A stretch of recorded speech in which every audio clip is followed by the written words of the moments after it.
Ako'y magluluto ng Bicol Express. Ayan. Ito ang ricado. Ito yung baboy.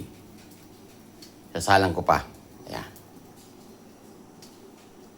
Mag-isa lang tayo lang siyang ricado. Ito natin para medyo kapit yung lasa ng ricado. Ayan.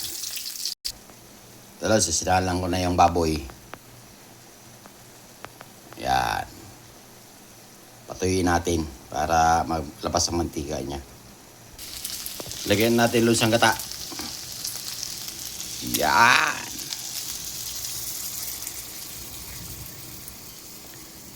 Coco Mama. Baka naman. Ito lusang lagay ko ng gata. Coco Mama. Subutin natin para okay siya. Yun. Gatang gata.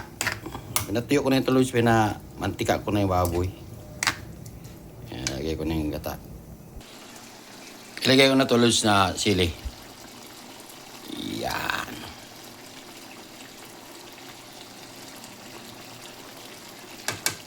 Siling labuyo saka malalaki.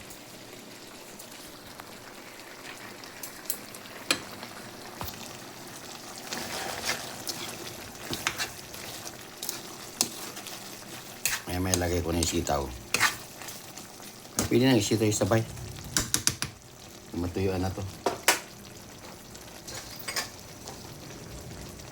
Lagay ko na rin yung sitaw.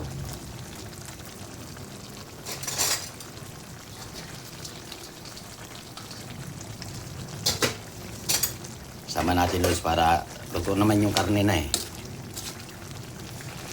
Para maluto na yung sitaw.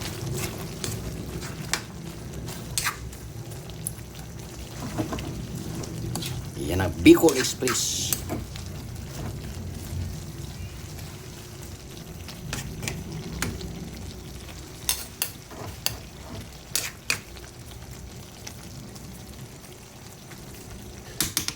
Okay, thank you very much. Follow and share.